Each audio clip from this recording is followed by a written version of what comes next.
everybody.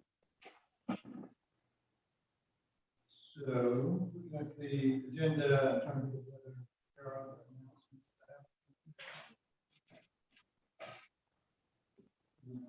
So we'll just move on. Just wanted to quickly talk about the finance software upgrade, which is in the budget, it's in the capital budget.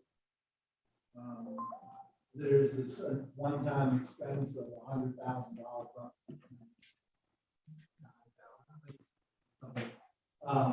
Based on the bid, you all got a copy of the memo from Marcia that talks about the three bids, and the memo doesn't explicitly put forward a recommendation, but it seems to me BS&A would be a good way to go. It's cheaper in the long run, and seems to have the capability similar to the. Yeah, so that's the thing with each of these, there are these annual costs, and I think you all said it's like the last annual cost for the one we have now is already $20-something. Yeah. Please talk into your mics. Sorry, are you not doing it? You get a few exchanges going over there and we can't hear them over Okay. here. I'll be good. I Sorry. appreciate it. Really. My bad. I had to turn my mic on. Check, check. I know. I just pointed at this that we all got, and I pointed out that it's less, it's 11,225, and that's only over 5 years. Presumably we'll use this for longer, and since the recurring cost is only $4,800 a year for that one, as opposed to $26,000 or $60,000, that seems like the long run winner. So you never want Based to. on numbers. Based on numbers. And based on what they anticipate the capability of that system being comparable to the other system. What I would like to add is if all of the items were the same, in other words, they're all the same price, which one would you pick?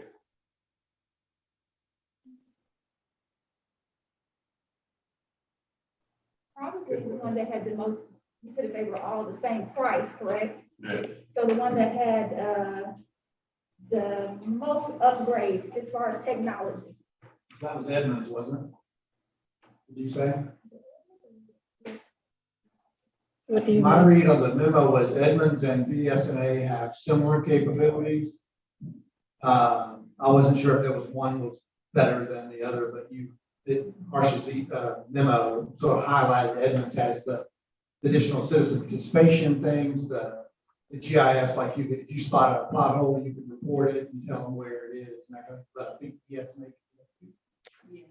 They have similar, I honestly don't remember, and Stacy may remember, if they can use GIS in that process and Google Maps. That's what I was thinking too. And I noticed that one of them, I believe, Boy Scouts of America, BSA, used Microsoft Cloud Azure, whereas Harris, I think, uses their own or one that's another private cloud. I'm not so sure. I don't know anything about the other cloud. I know a little bit about Microsoft, but nothing about the other cloud. And I would think that would factor into it. In other words, I don't necessarily think we're going to go by the dollar. Sure. I think we need the most future-proof one. And because if I recall, Stacy, you correct me if I'm wrong, at George, there were a lot of stumbles with Harris when we put them in the first time around. Is that not correct? That is correct. Okay. So that really reflects on Harris to me. So I debate the wisdom of going with it from bottom up. It's like going in space with it a little bit. I'm not sure I will. No, I would agree, I'm the middle of the road. but I have to say Harris wasn't the cheapest. Yeah, the 5-year investment on Harris was more than BS&A, and that's where I gravitated towards, Jim, was the fact that it sounded like Edmonds and BSNA were kind of neck and neck in terms of capability. And then the 5-year cost was less for BSNA. I want to go with the best system for our team to get you guys the capability that we need. So And I would like to know more about their cloud service. the BSNA cloud service, y'all know? Some of those add-ons, basically, they would have it coming up later. Yes. You would have to pay for it. And it seems to do with Harris, they don't appear to want to be responsible for anything. You read their contract, is that they don't bring you the equipment out there, after you get on it, you know, something you would appear to be that everything that they say is that it's not their responsibility. And no support. It's a no support, right, no support. Right. I wouldn't say that that has been the case with them. Their support is, I I'm think, happy with their support. yeah. The only concern is adding programs. Yeah, when we wanted to upgrade, we didn't, so they might have to custom write Yes. the program to do what we want to do, And- which is $5,000. Well, I don't know if y'all noticed in their bid, they still say they're gonna have to do some custom writing for that, and there's $6,000 in there for that. I just didn't get the light. What I read was different. Yeah. Same. I have been dealing, Stacy and I both have been dealing with Harris the last week or so, trying to see if we can get our meter readings in our current program electronically. And I'm very frustrated with them right now because they don't want to give us the file layouts to give to the census guy, and he knows what to do with them, but they act like he doesn't know anything and they got to be involved and they can't give them to us. They've got to tell us which one we need to use and that kind of stuff. I'm very frustrated with them right now. Which is another point that we're thinking about smart meters down the road. I mean, they are, that doesn't fit. I really One question I have about BSNA is between them and Edmonds, just about the dollars. They're both going to do is basically the same thing and upgrade the whole software, all the package. So that's great, but I noticed in things with BSNA, their quote is expired. Yes, I've tried to get a new quote from them and they haven't been as responsive. That's a good word. They haven't been as responsive as Edmonds is. Edmonds is on top of us, calling us every week, wanting to know where we're at and anything they can. Concierge service. So I'm assuming they come back for a guest price, because, you know, and I think they're going to. And then I guess we come back and we're just trying to get back to you for the last 90 days, so we want to put us off to the world. Yeah. I'm not sure what's going on with It would them. be good to see, if you get it updated, whether they'll honor the previous, revalidate that bid. Okay. Are they the ones that we want to go with? Well, I'm not sure. If they're not. Are y'all interested in the customer engagement module and things like that? Because those aren't included in these prices right now. I don't think we necessarily, there's gonna be a lot of work to transition and I don't want the system to go tilt, but I do think we want to move forward with things with those capabilities down the line. So knowing that we can, and we'll revisit the cost, it's appealing to me, but I don't necessarily want to jump in the deep end of everything Okay, because I know there's just a lot to do already. okay. I noticed that one of them said that they came in and did it all. They pretty well gave us a turnkey price. That they did all the transfer and all that. He didn't have to do anything to get ready. Is that not correct? I think And I would like to have some referrals from, on a personal level, if you could call some of the cities. Most of them in Michigan, I think, aren't they? A lot of them, that's where they're based. Michigan. that's where they're based, but they have some users in Georgia. BSNA is, Yes. in some of the other cities,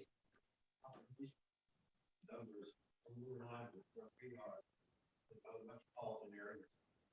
I'm not sure that we got an answer to this initial question of if all things were equal, which you all would recommend we go with. Maybe the first step is to make sure the bid is still accurate. Okay, And I know that in the assessment, you all together, it says that Evans and BSA both have the citizen engagement tools. So, and then before we move on with that, eventually, that is, I'd like to know. That action. okay, Also said here by numbers, that the engagement is already included in their 160 versus where BSNA would be an add-on. So we need to be careful how we address that. Yeah, we don't double check that. I got the impression, I'm not sure what you mean, Mr. Reddy, can you, And Edmunds is including the consumer interaction. oh, okay, In their bidding, okay, whereas we're talking about doing that as add-on with BSNA. okay, Did you hear that, that, Jim? that may be true. My big thing, and I think everyone on the council doesn't have to work with you guys, you have to work with me. Right. So I want to know what you think is the best, because you know what's best for the city in that regard, and we do. Because you work with it every day, you know what you stuck your toes on, you know what you're frustrated about. Those are the things we want to deal with to make the city more efficient. And so if it's the highest price, then let's go with the highest price spread. But I don't want to go through with Harris, with anybody what we went through with Harris for the time. Because y'all were really frustrated.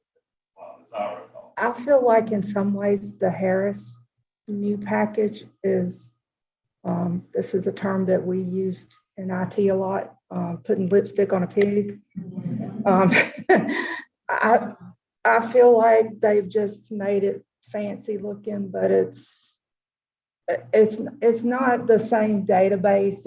It is a lot more user-friendly database because it is on a Windows platform, and it integrates well with Windows. But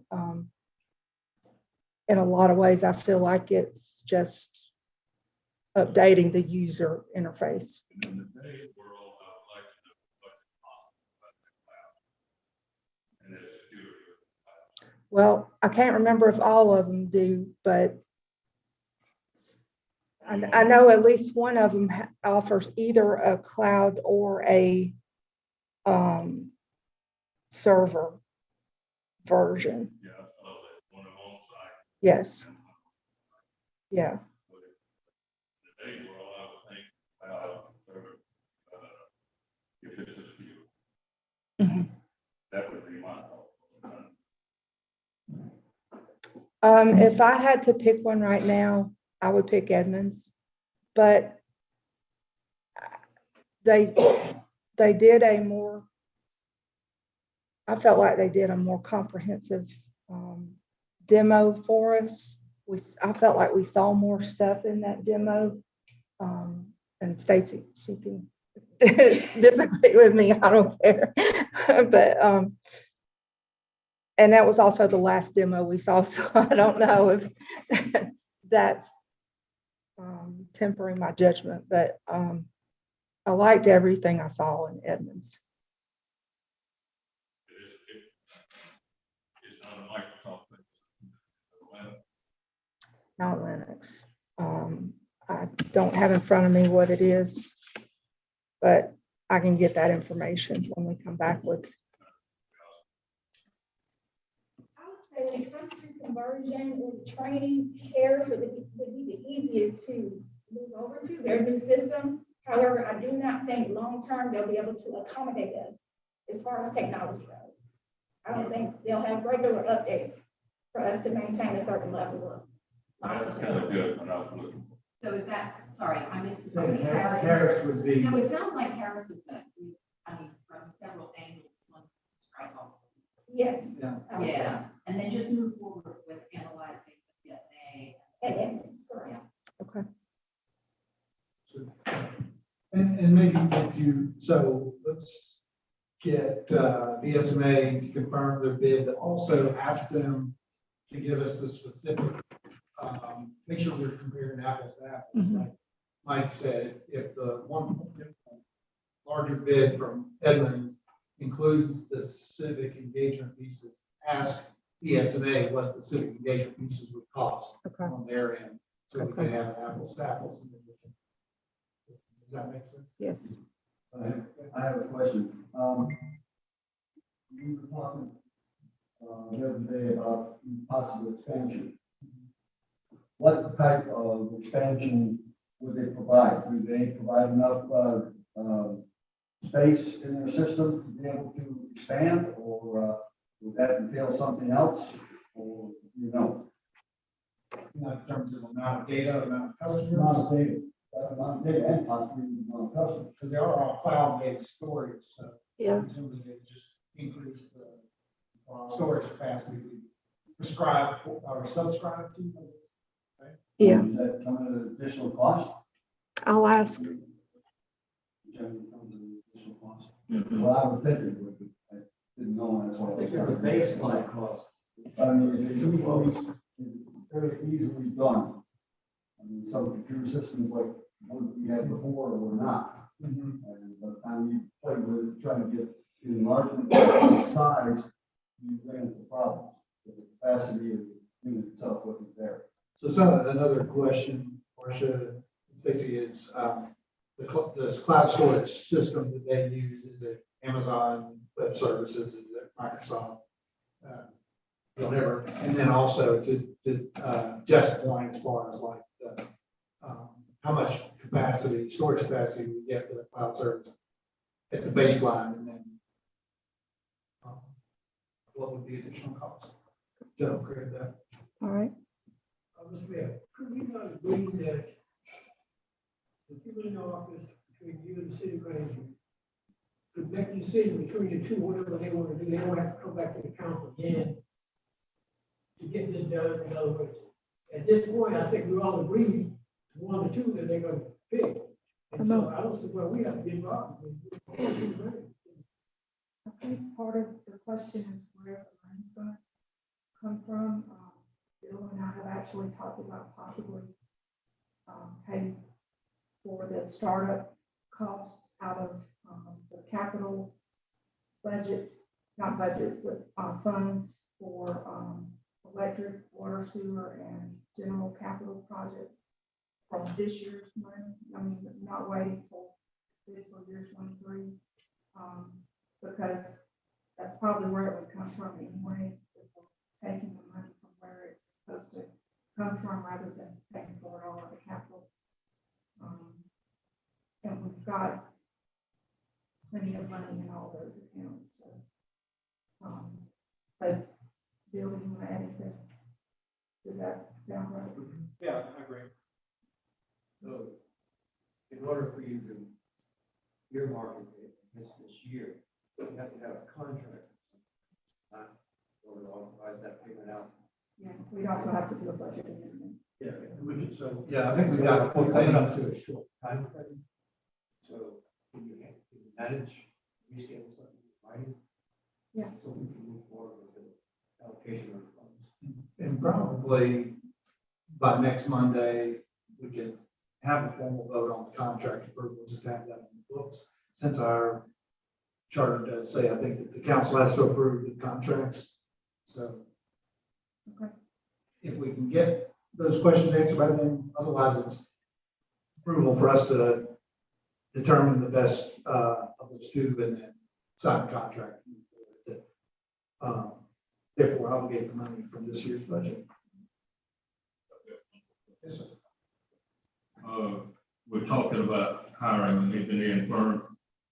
Will they handle all project management and do you anticipate that? Because I noticed that one of these, either BSA or Edmonds had a project management module.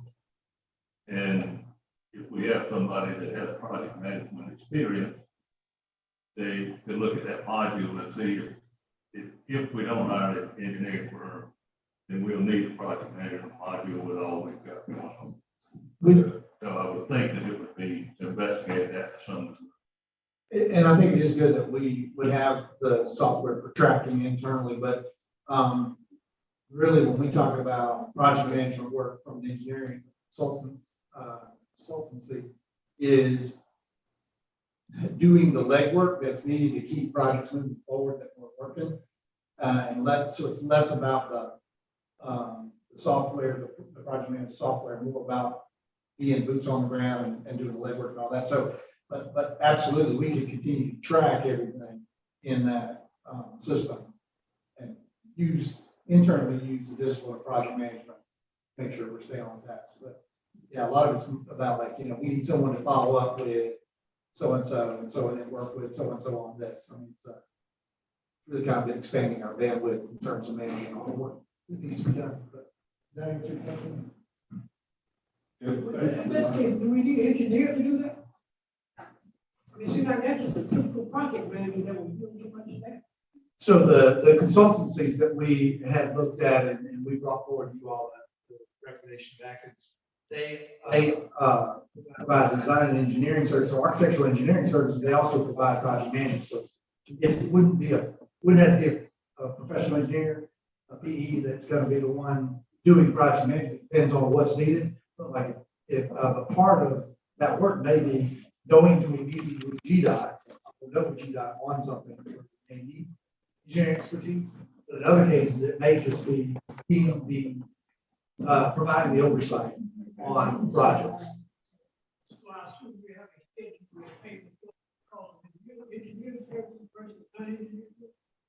So there would be a detailed schedule of what the rates for different personnel and there would be, and you have separate, if there's a specific project, for example, then there will be a project budget and scope and all that. You all would agree with all that. But as far as like the kind of the day-to-day that can eat our lunch, we're just trying to keep the plate spinning. You would definitely know what we would set a budget for it over the year, and you would get an ongoing accounting of the use of those funds according to the rate schedules. And who would be authorized to involve them to do this or do that? That would be myself and the city manager, as you all know. What I'd like And to we see did a budget. in that regard is a list of things that y'all plan to engage on and what they're going to do in regards to that list. Because you two have discussed it in depth, obviously, but the rest of us have not. And that whiz bang up you passed out really was kind of confusing to me. And I'd rather know specifically what project you plan to use it on at this point.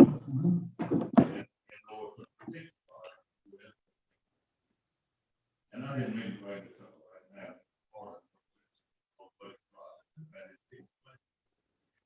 People in it, but we had to debate. The Atlanta Regional Council, the state of Georgia, the DOT, all have complete streets packets in their whole project manual. None of it has been applied to 81. So if we get an engineering firm and they work on getting that applied to 81, Yes. that would be one of the specific things that I'd like to see in that. And I mean, at this point, I'm inclined to go one way or the other, but I want to see a list of things specific that we plan to engage in. Yeah. I'm objecting to it. Yeah, no, I appreciate that. And I definitely wouldn't expect you to approve anything without having a good understanding, appreciation of what's going on. And just for example, Jim, and I know we gave that to you at the time of the meeting, part of it was just trying to get down on paper stuff that's those things that we are spending, but is, item 4 in a Word document that Bill handed y'all last week is Highway 81/Emory Street, I-23 streets. We kind of rolled under the issues we need to engage GDOT on pertaining to complete streets design of the corridor, plus the connectivity that the bridge does or does not give us, and the, you know, pedestrian friendly and all that. So we kind of put those together, but we can break them out. They can be a complete streets plan, and there can be all the stuff around them. And they kind of, I think it's the state part, particularly the bridge, because they call code. And our stretch 81 does not involve code. no, they, And they do not have a concern with 81 street because it doesn't go through the center of it. right. No, I agree. I see what you're saying. They can be distinct projects, but the overall, the people that are gonna be engaged in the conversations, there's a lot of overlap. And GDOT has told us that they would be more amenable to talking about 81 if it was a Covington, Oxford, and even Fordale conversation, not just an Oxford conversation. So, and Fordale, I believe I remember correctly, Fordale has done a complete streets plan for, You know, they have a document that they sent to GDOT, more than, I guess, 200 to 300 pages long on what Porterville perceives as the complete streets planning for their section. So, and you're right, what the GDOT area engineer has said was that they find it very difficult to put money into that if they don't see what we're doing on either side of the road and all that. So they felt involving Covington was important. And I will say, you know, the 278 CID is planning a traffic circle at 81 and 278, which I have not been aware of. So that'll be a very significant change. And that's a second motion that would be at next time. yeah, another one there.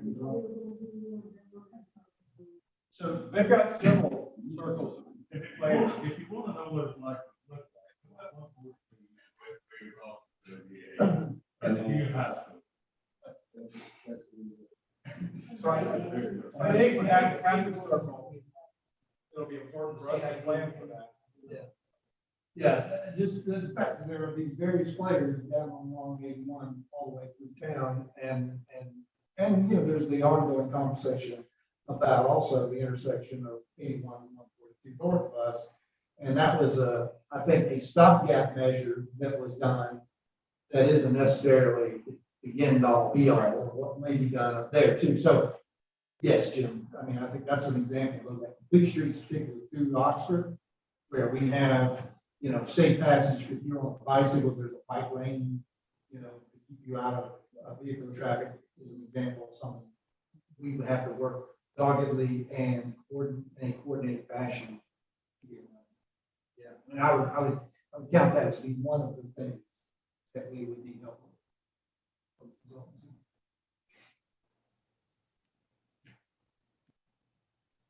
And that's actually, where we would roll that cost in, where we roll program management costs, or project management costs is in the operating budget under professional services. So you just see what's currently in there bumped up a little bit by department, streets department, water and sewer, relevant. And we're still, so what I was gonna propose for tonight, we're not spending a whole lot of time on the operating budget just because we're still doing some homework on getting some of our allocations right. And we just get some updates on numbers and focus more on the capital budget. But we can answer the questions and talk about the others as much as you want to, right? That was just what I was. That begs the question. In the capital budget, you got $200,000 for the DDA, professional services. Why isn't that in the same budget as the engineer? I mean, I'm just curious, it's just, but I'm trying to figure out that combination of guard. That can be taken as one. Well, and where it comes to a specific project, for example, design and engineering and project management of the trail along the creek would be in the capital budget. And for this, the $200,000 that's in the budget, in the capital budget for the DDA is the architectural drawing and design work for the building that they are in process of developing a plan for that they'll bring to us to approve, or that it moves forward. And what they're going to do a little walk around on Tuesday night Tomorrow night. Yeah, Tuesday. So it's part of a project. It's the architecture engineering documentation for a project, actually it's part in the management of the project, which is a percentage of whatever. When the financing comes in for that project based on the lease agreement, all that, that $200,000 will actually come back to us. So it's really not, but we have to still budget because it's going to go out, and then we'll budget showing come back in. But that's why it's in capital and not in operating.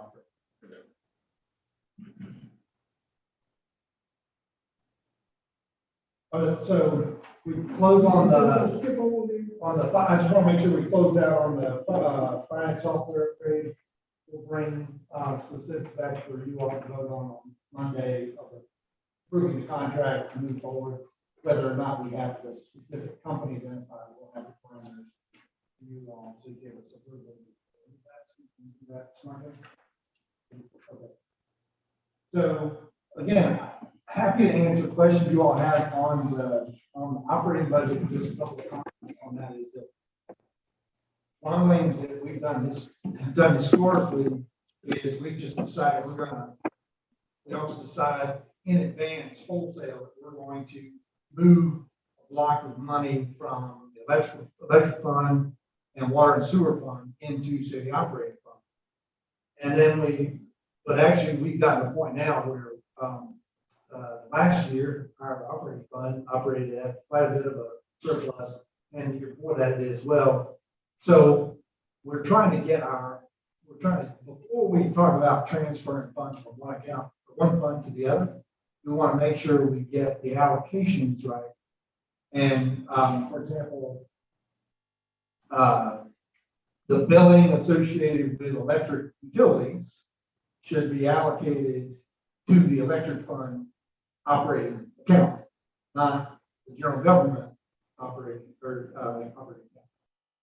Then same with water and sewer. So you take an allocation of the time spent on utility related billing and operations that are done, say, by the administrative staff, should be allocated in those departments' funds, and that hasn't happened in the past. No.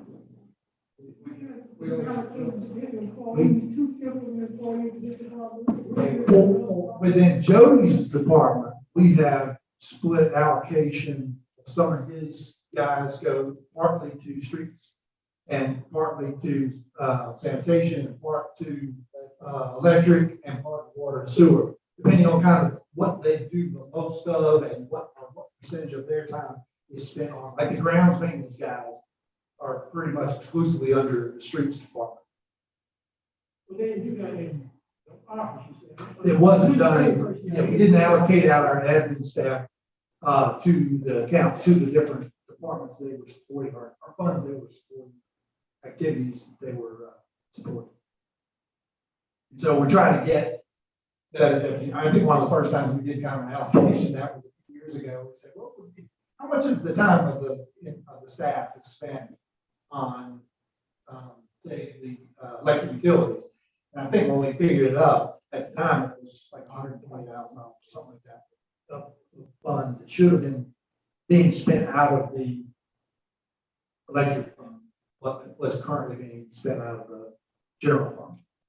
So we're just trying to get that balancing right and to bring you all a much more complete picture, an accurate picture of how money is being spent and in terms of the activities and the accounts.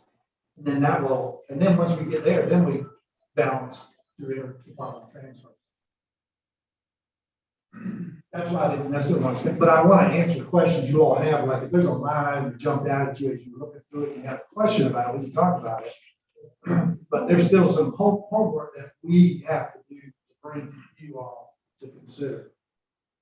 I have one.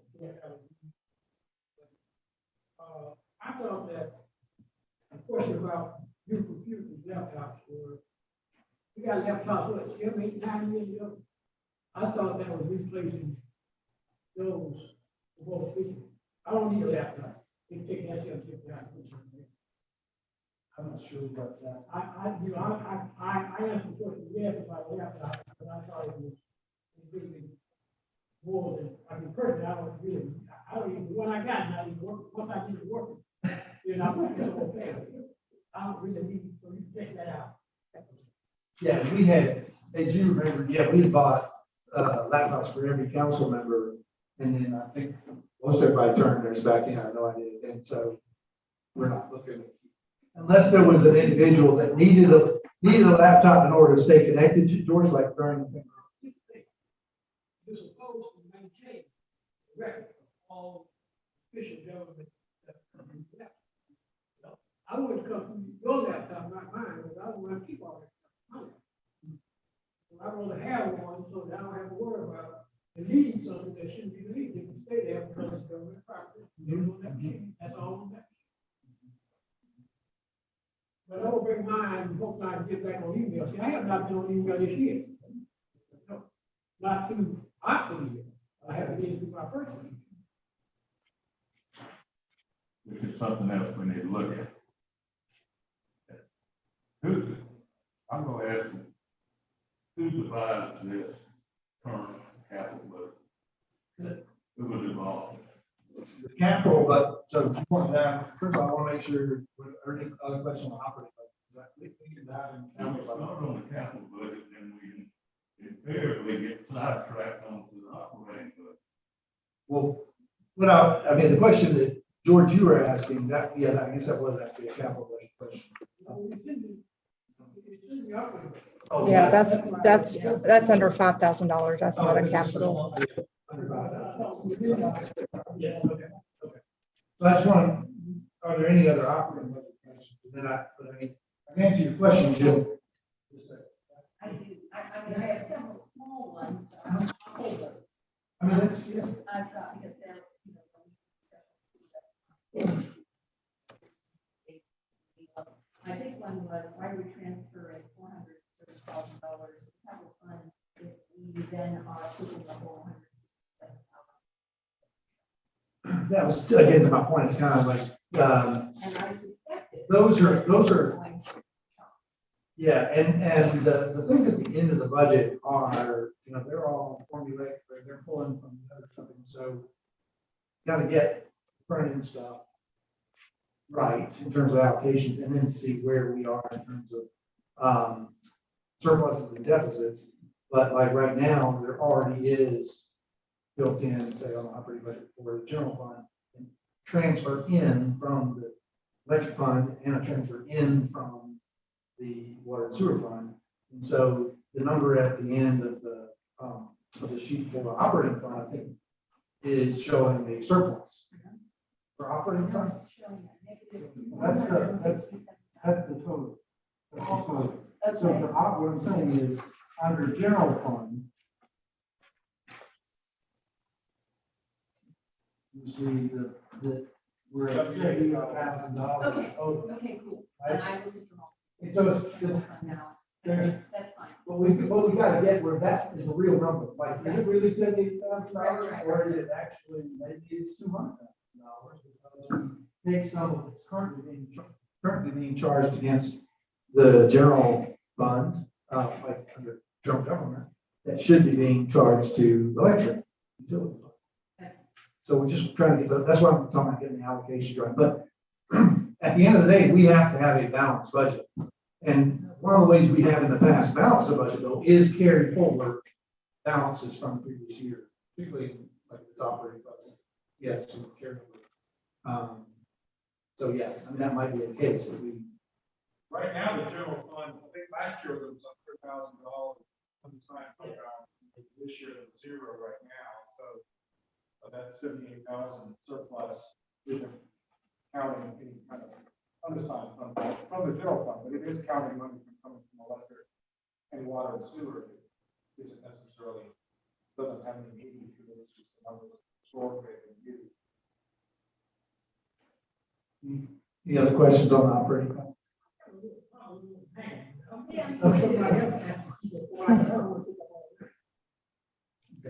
think some of the little negative ones flush itself out as the numbers become more firm. Yeah, or, no, yeah, like within this week, we will be burning this up and get it to you all because we want you all to be able to soak it in and talk about it. We have our first public hearing on the budget in the May work session. So, Maybe 16? 16, sorry, 16. You know, I did not. Regret you out to- Well,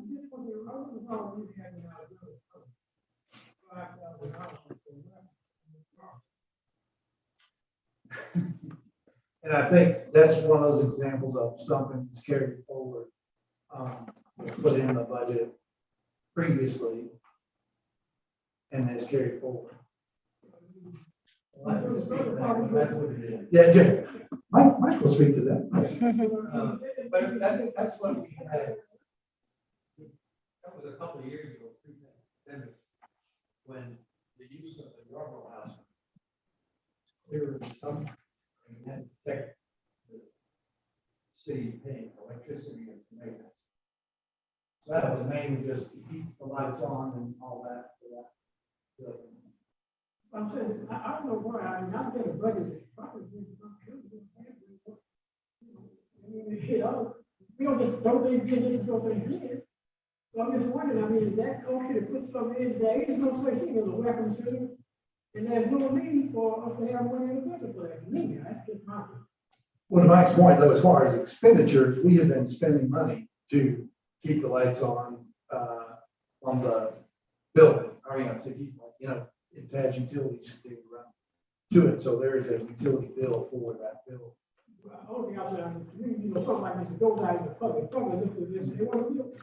Right, so I mean, it's look to me that, why be there, the way the portion of it happen?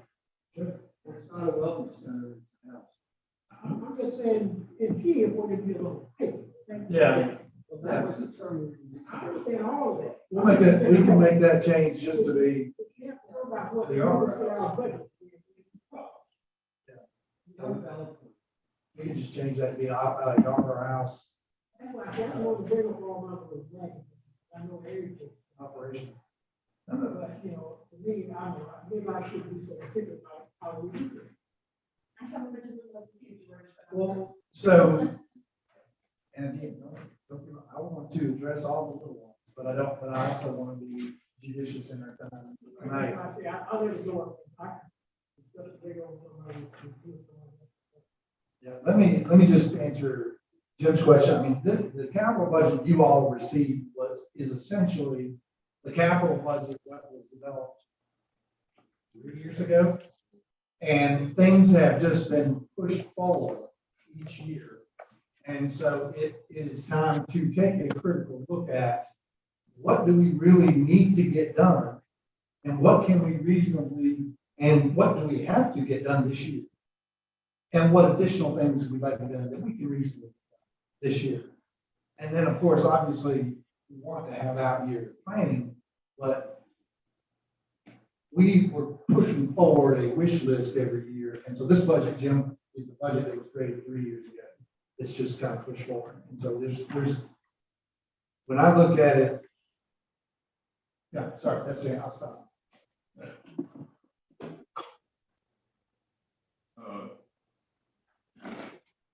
I understand that completely. I look at it, that's what I wanted to be sure. And there are things on here that I think we kicked off. And, but up to the point that Bill kind of alluded to, we cannot ask other people to do things, and we just doing it our own juices all the time. Keep kicking the can down the road. And if we decide to do something and somebody objects, then we back up and kick the can down the road again instead of doing something about it. The Watco Street improvements have been on this thing for 15 years at least. And we have not done anything over it. We didn't put in a stripe line. You know, nothing. And in Yarborough House, we decided that we had a consensus, take it down. We had a committee that was supposed to come up with a plan to renovate the thing for whatever reason. and the $5,000 for welcome center, and that was abruptly stopped. And then we all in a meeting decided, well, maybe it's best we just move forward, not throw good money after bad money. And then somebody raised their hand and stopped, then stopped. We can't ask DOT to do things for 81 when we aren't doing anything. We haven't done anything. When we start laying the sidewalks or improving the sidewalks, then we can ask DOT. And sometimes I look at this thing and I say, we get in the cart before the horse all the time. You got a committee going forward that's supposed to do what DCA wants done legally, and the comprehensive plan. There are many things on the comprehensive plan that would have an impact on the capital budget. The last time I just counted 10, just fitting through one place, that would impact the capital budget. But we don't have to have that ready until after we do the capital budget. Now, how do people think they're participating when we do it that way? I just don't get it. I'm tired of doing studies. I'm tired of spending $20,000, $30,000, $40,000 for a study because there's too many of them upstairs and that takes too much time to go through and just put into some comprehensive thing. So I really have been battling myself for the last week whether to even say anything about it or not. But I feel like that I was elected by the public, and I feel like I'm speaking for the public when I say this. We must be the most frustrating body in the world. And I don't understand. I really don't. I don't know how to get a grip on it and make it move forward. You know, we got a very capable city manager. He's got a track record bar none. We asking him to keep minutes in a meeting. You don't think we could get that done a little cheaper? I mean, really? We got this guy, and he's taking minutes? How is that guiding the city forward and moving the city forward?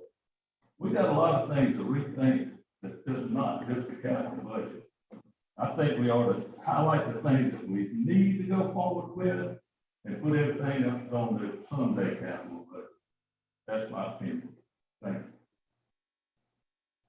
So, Jim, really in line with your comments, my take is to kind of, I started with like sheet of paper and came at the capital budget. And the Word document y'all were given last week, it started out as an Excel sheet that I sent to Bill, and he politely put it into a Word document more readable. You have to have a machine to read the fonts, but because there are a number of things that are before us. I'll run through. One is we have, the $900,000 congressional. We bought 3/4 of a mile of creek frontage. We are needing to move forward with the design and engineering and construction of the trail along Dryden Creek, which is estimated to be about a $2 million project. And we've got, again, $900,000 congressional. We budgeted at $250,000 in FY22 city funds. And so the thinking is that we will apply for $850,000 from the Georgia Outdoor Stewardship Program to get us the funds for the finish line. We need to have that trail completed. So that's an example of something that's like, there's a bit of a ticky clock on the funding that we have to see. So we do need to move smartly on that. We also have we have now an assessment of our roads and the repairs needed.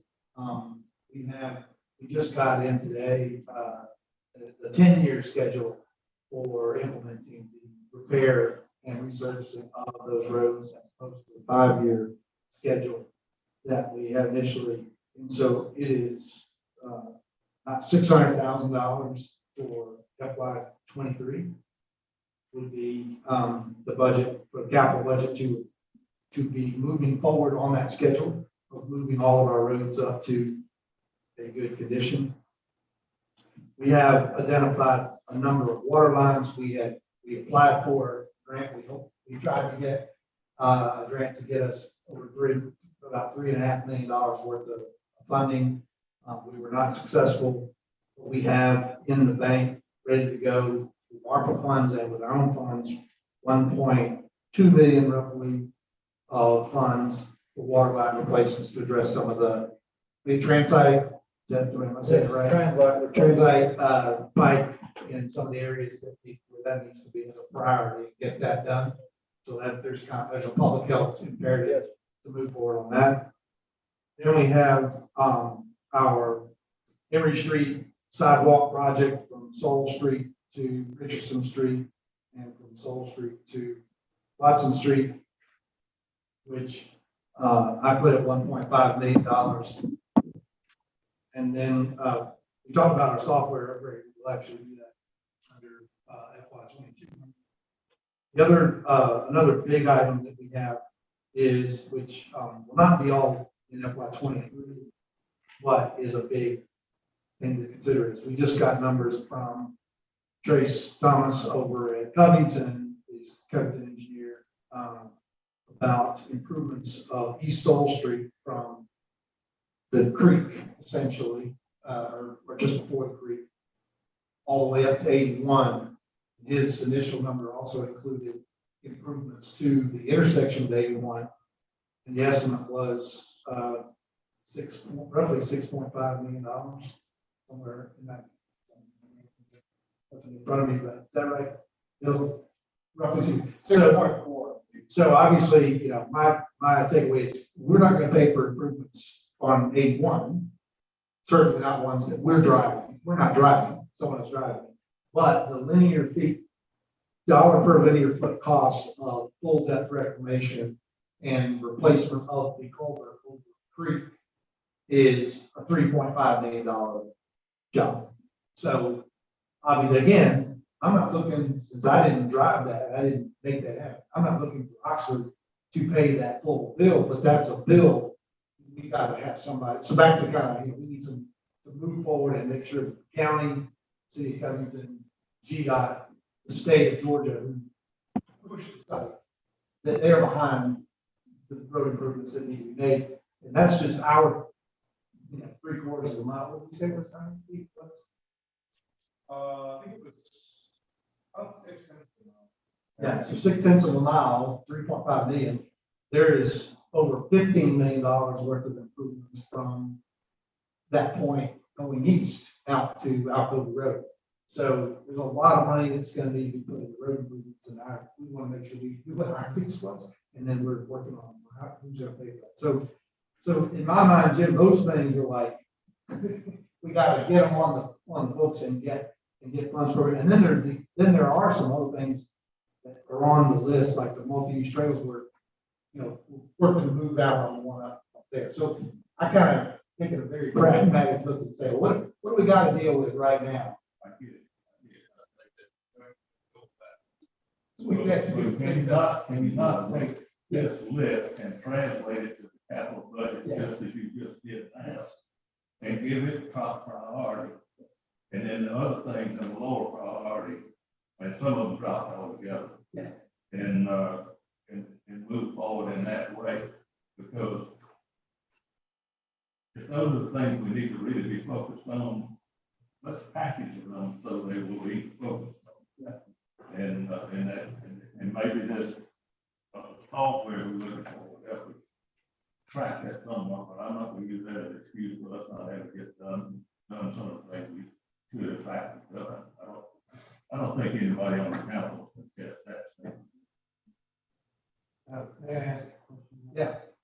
In conjunction with this Soul Street project at all, where is the sewer and water part take place, and where does the electric part take place? Good, very good question. We discussed the water and sewer, any improvements or anything work needs to be done on the water and sewer systems to connect to the the development will be borne by the development itself, developer or someone other than the city of Oxford. Those are fees that normally you would charge for connection to the system.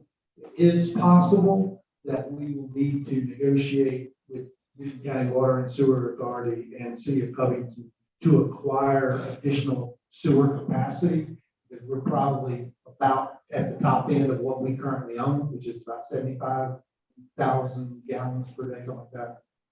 If I'm using the right number. And so this project would put us at like that, Well, the second phase of the project would definitely go over. Yes. So we are going to, we reached out to Mike Hopkins. We need to determine whether we can do like what we did to get the capacity that we have on that line, which was we swapped some of the capacity we had for the water and sewer authority for capacity from Covington, because that line comes up from Covington. So we're just but that's the second phase. We're good to go on the first phase. So no out-of-pocket costs. On the electrical side, similarly, we anticipate any costs, any capital costs will be borne by other parties, including any new substation installments. They typically, what MEAG does is they then add that to our bill over time. So it's like an $800,000 for substation elements. And then those are just integrated into the fixed costs of our payment to them over time. So those projects should not result in any capital outlay from the city. Okay. Some projects, we're at the college, sometimes we have to put something more. Anticipate that happening. Well, so with these projects, particularly say with the solar project, for example, energy related project, it's not on city property. So there isn't a city requirement like we have with other projects where they're wanting utility construction on our property. And so we do it and then they reimburse us. That's what, in this case, the deals will be, there will be a deal between Emory University and a solar developer to lease the property to construct on that property. There will be a power purchase agreement between the solar developer and MEAG Power of the purchase of that power on our behalf at wholesale rate. And then there will be an agreement between us and MEAG to acquire that power from MEAG. And then, essentially deliver to the customer. We want to negotiate a specific agreement with the customer, such as your rate will be X for the first year, escalate up, second year, third year, you're paying full rate, whatever full rate means, by year 3 or year 4, then that agreement might also take place. But in this case, since it's not on the city, those things are on city property. The only things that will take place on city property are things on our lines, which then they would be paying for. That's what I'm saying, Jody, No, sir, that sounds correct.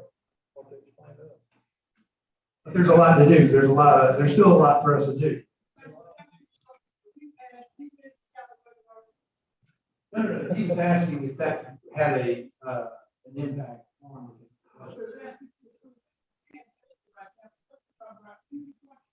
We talked about, in some cases, the projects are on the budget, in the document. In other cases, they don't.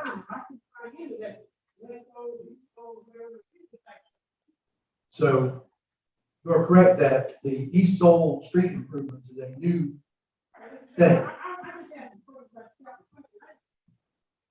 It just kind of confused me a little bit, because I won't stay here all night, is that if we can do one thing at a time. I mean, we started something, then we moved something, and then we go back to this, and we just go through it. Well, anyway, go ahead. Well, I mean, George, what I was proposing is that we not try to go through and reconcile our brains with what was put down on paper 3 years ago, which has been overcome by events, and really instead think of it more like a white sheet of paper, a clean sheet of paper, and think about what are our priorities moving forward? What do we need to actually do?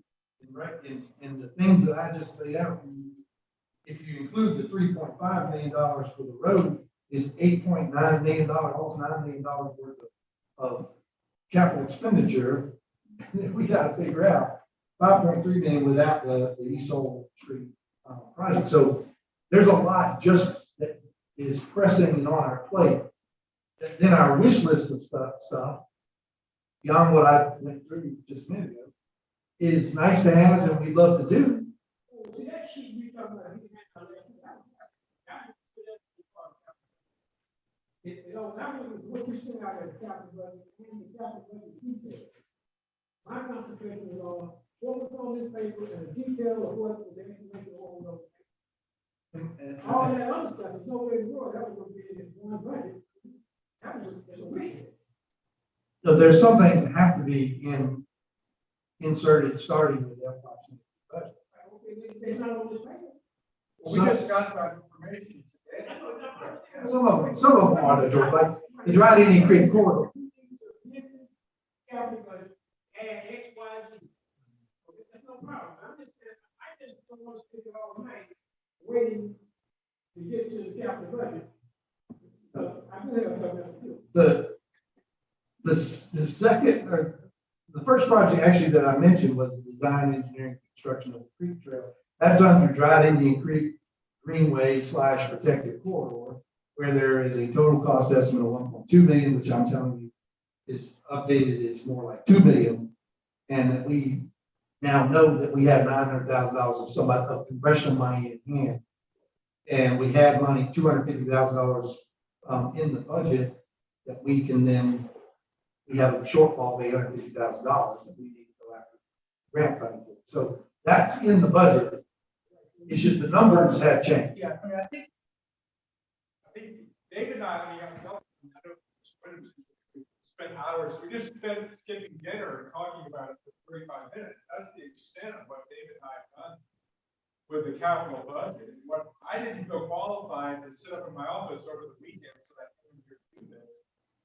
To say, well, we're not gonna do this sign, we're not gonna do this sidewalk, we're not gonna do that. There was an accumulation, obviously, several years of y'all accreting these different projects, and I didn't feel qualified to say this isn't important now. So everything that's ever been talked about is in there. I think we could probably spend, I mean, in 20 minutes, you could probably take a list we did in our office and just simply lay it out and add those numbers. And then I think then we've got to make a decision of all this other stuff, other than like replacing poles and letters. And all that's got to go. I mean, we can come up with a very short list, I think in 20 or 30 minutes, that's going to swallow a lot of money, depending on the project change.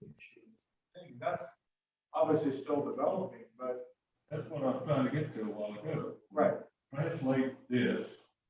Yeah. Capital budget, and then let us look at it. Right. Not now, Yeah. because all we're doing is going, kind of went out, and we don't even have the information about the week, let alone what we're trying to run out. Yeah, so I'm just, that were five things I mentioned, and those 5 things are almost $9 million.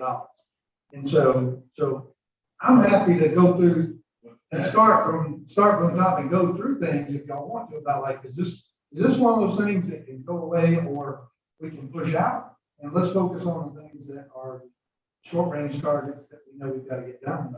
I would prefer if you put these things down, if you just talk about those 5 things, translate them in the capital budget, and then list down what you think can be wanted out, and we'll argue for the thing to be put back into the capital. Okay. And it seems to me that that would be a quicker way to do it. And, you know, and we just kind of start over from that, from your 5 projects and go from that way. And because I know there's a number of things in there now that are very confusing. There's $60,000 for a sign for the entry of Oxford. Well, you got a sign committee that's working on a sign project right now to provide identity for the city, which there's some money in there for that, as I recall. I forgot how way it is on the page, but that's a substantial amount of capital money for marketing, research, about creating identity for the city, which is part of the sign project. So some of those things can go away, and some of them can't go away, but I just feel like that if you and Bill could sit this down and put those 5 things in the capital budget, and then all the things that you think can come out, then we'll argue to get them back in. And that's right, and if y'all are comfortable with that, we can go ahead and adjourn and we'll, because I mean, I just haven't had the time to physically make that, do Excel sheet. But I can do that, and we can have that to you tomorrow, and y'all can begin to digest that. If there are specific things you want to highlight or raise question about tonight, I'm open to that too. It depends on whether we're gonna do anything with it. If we're not gonna do anything with it at all, we only need about $20,000 to push it down. I mean, we had decided to do that, and then as far as I know, that was. Well, it didn't fall into this, it goes in the queue of things. I mean, there's only so many hours a day, so many things that can be done. And so Yeah. there's phone calls that are made, emails that are sent, people respond, they don't respond, and all that. We don't have anything to tell you, but we have had a number of conversations, including from a new, soon-to-be resident, or new resident, I don't know if she's moved in yet, who has experience with running a coffee shop and a restaurant and wants to talk about, wants to tour the house. She got caught in traffic Friday, she was gonna come, we were gonna meet with her, so we just gotta get rescheduled to meet with her. And then if there's something tangible, we can bring that to you and say, well, here's somebody who wants to run a coffee shop, and here's what we need to do to make a coffee shop ready. But we just don't have anything definitive at this moment. But I mean, I think we've all said, you could easily sink $100,000 to renovate a house. And I like I said, you can easily do that, just to make sure you've got enough bathrooms. Well, that's what I'm saying, we weren't gonna spend that money until we knew we had somebody who's gonna come in and use it, and unless y'all did want to spend that much of it for the historical society to come in and manage it, which is what was originally proposed 3 years ago. But that was with the understanding that having more historic significance than it actually does, am I right? But what it would take to renovate that house, we could build something right at the point. Well, anyway, I think we, as Jim has said, you have there, we just need a blank slate to get this piece of paper. to this. And it would be different if we didn't have some projects that need to be in the forefront. Let's see where they stand and use A, B, C things so we can check them off. Yeah. And then go to the wish list. That sounds good. Let's do that. If y'all are okay with that, we And can. if you have time, briefly run through the last comprehensive plan, see if there's anything. Yeah. So that's direction. Are y'all okay with that? So we can adjourn. Is there any other? Oh, yeah. That's sort of an executive session topic.